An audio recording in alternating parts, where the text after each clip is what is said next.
ناظرین، یہ ہے 1970 کا کراچی، ایک شہر جہاں دن کاروبار کی چہل پہل اور راتیں نائٹ کلبوں کی چمک دھمک سے بھری تھیں۔ یہ وہ دور تھا جب کراچی پاکستان کی ثقافتی اور سماجی زندگی کا مرکز تھا، اور مصطفیٰ زیدی اس چمک کا ایک اہم حصہ تھے۔ ایک ایسے شاعر جن کی غزلیں دلوں کو چھوتی تھیں، اور ایک سرکاری افسر جن کی دل فریب شخصیت ہر محفل کی جان تھی، لیکن ان کی اپنی زندگی اس موم بتی کی طرح تھی جو دونوں سروں سے جل رہی تھی۔ وہ مری کی پرپیچ سڑکوں پر گاڑی 60-70 میل فی گھنٹہ کی رفتار سے بھگاتے کئی بار حادثوں کا شکار ہوئے۔ 1 سال پہلے ان کا جہاز بھی کریش ہوا، لیکن وہ معجزانہ طور پر بچ نکلے۔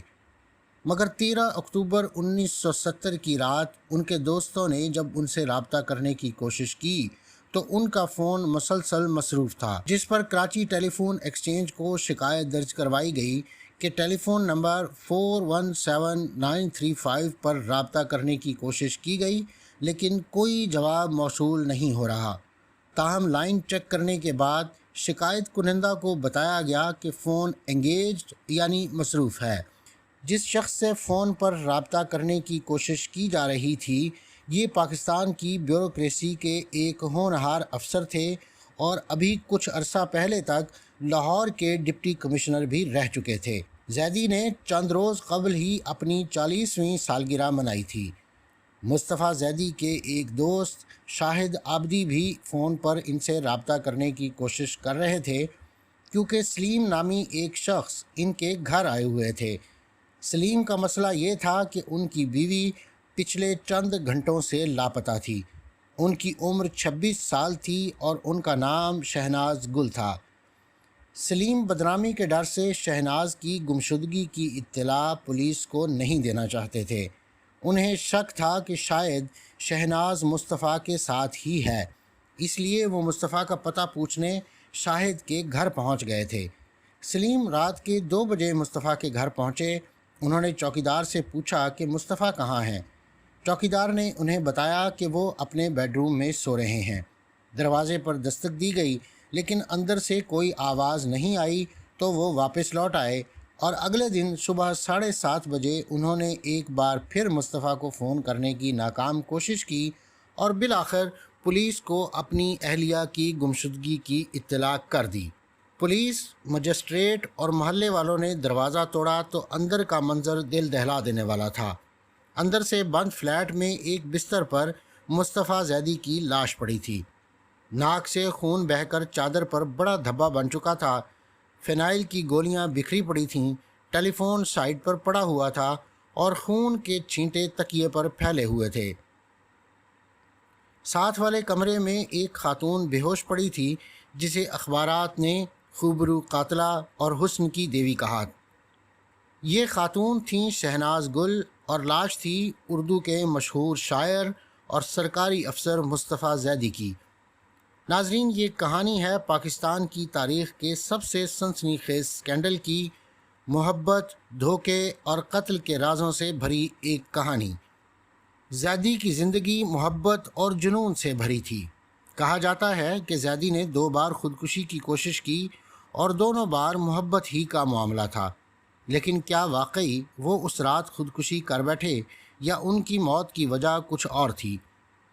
آج تک یہ معلوم نہیں ہو سکا کہ مشہور شاعر جوش ملی آبادی کے شاگرد اور فیض احمد فیض کے دوست مصطفیٰ حسنین زیدی کی وفات کیسے ہوئی۔ مصطفیٰ زیدی انڈیا کے شہر الہ آباد کے رہنے والے تھے، اور پاکستان آنے سے پہلے وہ تیغ الہ آبادی کے تخلص سے شاعری کرتے تھے۔ ان کا پہلا شعری مجموعہ زنجیریں 1947 میں شائع ہوا، جس کا دباچہ مشہور شاعر فراق گورکھپوری نے لکھا تھا۔ وہ چھوٹی عمر سے ہی کافی مشہور ہو گئے تھے اور ترقی پسند سوچ رکھتے تھے۔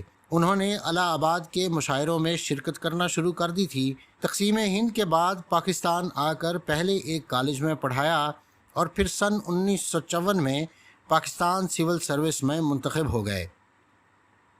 مصطفیٰ زیدی کو ایک باصلاحیت افسر سمجھا جاتا تھا، اور انہیں تمغہ قائد اعظم سے بھی نوازا گیا تھا۔ انہوں نے سن 1957 میں ایک جرمن خاتون ویرا سے شادی کی جس سے ان کے 2 بچے ہوئے۔ دسمبر سن 1969 میں حکومت پاکستان نے سول سروس کے 303 افسران کو معطل کر دیا۔ مصطفیٰ زیدی ان میں سے ایک تھے۔ ان پر کرپشن کا الزام تھا لیکن یہ الزام ثابت نہیں ہو سکا تھا۔ اس کہانی کا دوسرا کردار شہناز گل، جو قریب 2 سال تک پاکستانی اخبارات کے صفحہ اول پر چھائی رہیں، اگرچہ اب اس دنیا میں نہیں ہے، مگر شہناز گل گجرانوالہ سے تعلق رکھنے والی ایک ہنس مکھ ذہین طالبہ تھیں جو کالج میں غیر نصابی سرگرمیوں کی وجہ سے مشہور تھیں۔ ابھی وہ FA کے امتحانات کی تیاری کر رہی تھیں جب 1961 میں لاہور کے کاروباری سلیم خان سے ان کی خفیہ شادی ہو گئی۔ یہ شادی اتنی راز میں رکھی گئی کہ قریبی سہیلیوں کو بھی خبر نہ ہوئی۔ شادی کے بعد شہناز کراچی کی ہائی سوسائٹی کی محفلوں کی جان بن گئیں۔ ایسی ہی ایک محفل میں ان کی ملاقات مصطفیٰ زیدی سے ہوئی اور زیدی ان کے حسن پر فدا ہو گئے۔ پہلی ملاقات کے بعد مصطفیٰ اور شہناز اکثر ملنے لگے۔ مصطفیٰ کو جاننے والے لوگ کہتے ہیں کہ انہیں خواتین کے ساتھ فلرٹ کرنے کا شوق تھا اور وہ شہناز کو پیار سے لالی کہتے تھے۔ اس کی وجہ یہ تھی کہ جب بھی وہ شرماتی تھیں ان کے گال بالکل سرخ ہو جاتے تھے۔ شہناز نے پولیس کو بتایا کہ زیدی ان سے شادی پر اصرار کرتے تھے۔ وہ کہتی تھیں میں شادی شدہ ہوں، 2 بچوں کی ماں ہوں، آپ بھی شادی شدہ ہیں، 2 بچوں کے باپ ہیں، یہ کیسے ممکن ہوگا؟ لیکن زیدی کا اصرار بڑھتا گیا۔ اس رات شہناز کے مطابق وہ اتفاقاً زیدی سے ملنے آئی تھیں۔ پیاس لگنے پر زیدی نے ایک مشروب دیا اور اسے پیتے ہی وہ بے ہوش ہو گئیں۔ جب ہوش آیا تو پولیس ان کے ارد گرد کھڑی تھی۔ جب یہ واقعہ اخبارات تک پہنچا تو کراچی میں طوفان برپا ہو گیا۔ اس وقت الیکٹرانک میڈیا نہ تھا لیکن اخبارات نے اس کہانی کو مرچ مسالہ لگا کر پیش کیا۔ شہناز کی ہر پیشی پر صحافیوں کا ہجوم لگ جاتا۔ سفید پوش گھرانوں میں بزرگ اخبارات چھپاتے کہ بچوں کی نظریں اس اسکینڈل پر نہ پڑیں۔ 1970 سے 1972 تک جب مشرقی پاکستان الگ ہو رہا تھا، شہناز گل اخبارات کے صفحہ اول پر چھائی رہیں۔ شہناز گل بہت خوبصورت خاتون تھیں اور اس واقعے کے 54 سال گزرنے کے بعد بھی لوگ کہتے ہیں کہ پاکستان میں ان جیسی خوبصورت عورت کسی نے نہیں دیکھی۔ ان کے شوہر سلیم ان سے کم از کم 30 سال بڑے تھے۔ سلیم کی پہلی شادی ایک انگریز خاتون سے ہوئی تھی۔ وہ پہلے انڈین فوج میں تھے لیکن تقسیم کے بعد انہوں نے فوج سے استعفیٰ دے دیا تھا۔ اس کیس کی تفتیش کرنے والے DSP عبدالرشید کو مصطفیٰ کی الماری سے ایک بریف کیس ملا جس میں ایک پستول اور 25 گولیاں تھیں۔ اس کے علاوہ اس میں کراچی کی کرسٹین کیلر شہناز کے عنوان سے پمفلٹ تھے۔ اس پمفلٹ میں شہناز کی تصویریں تھیں۔ مصطفیٰ کی موت سے چند ماہ قبل شہناز یورپ گئی تھیں اور اس دوران مصطفیٰ کو لگا کہ شہناز کا ان کے ساتھ رویہ بدل گیا ہے۔ نہ وہ فون پر بات کرتی تھیں اور نہ ہی وہ ان کے کسی خط کا جواب دے رہی تھیں۔ یہیں سے ان کا رویہ غصے اور انتقام میں بدل گیا۔ ان کے پاس شہناز کی کچھ تصویریں تھیں۔ کراچی کی ایک پرنٹنگ پریس میں ان کے 4000 پمفلٹ چھاپے گئے جن میں انہوں نے شہناز کو کراچی کی کرسٹین کیلر کہہ کر پکارا۔ انہوں نے لکھا کہ وہ پاکستان کی ہائی سوسائٹی اور اس کے کرداروں کو بے نقاب کریں گے۔ تاہم انہوں نے یہ پمفلٹ بنوائے ضرور لیکن تقسیم نہیں کیے۔ کیلر اس وقت کے صدر پاکستان ایوب خان کی دوست تھیں اور اس وقت برطانوی اخباروں کے مطابق دونوں کو پول پارٹی کے دوران ایک ہی سوئمنگ پول میں دیکھا گیا تھا۔ پوسٹ مارٹم سے پتہ چلا کہ زیدی کی موت ممکنہ طور پر ٹرینکولائزر کی زیادتی سے ہوئی، لیکن 1970 کی دہائی میں پاکستان میں فرانسک سائنس ابھی ابتدائی مراحل میں تھی۔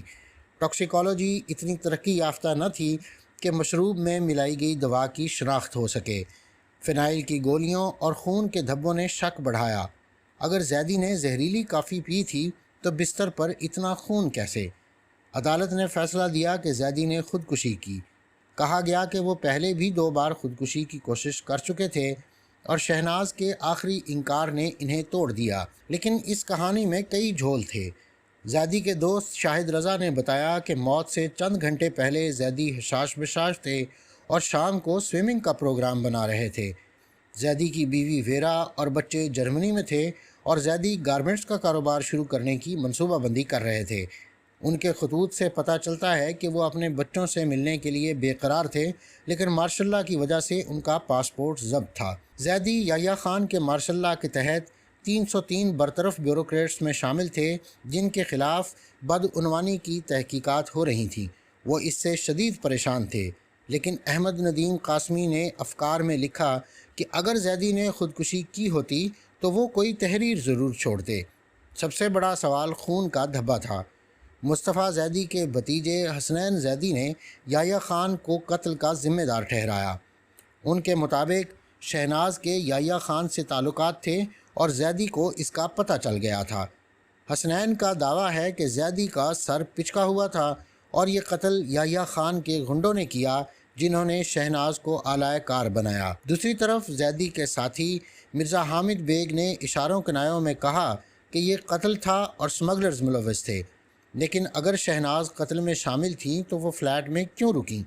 اور اگر یحییٰ خان جیسا طاقتور شخص زیدی کو ہٹانا چاہتا تھا تو اسے شہناز کی ضرورت کیوں پڑی؟ زیدی اس وقت برطرف تھے اور مشکلات میں تھے تو سمگلرز کو ان سے کیا خطرہ تھا؟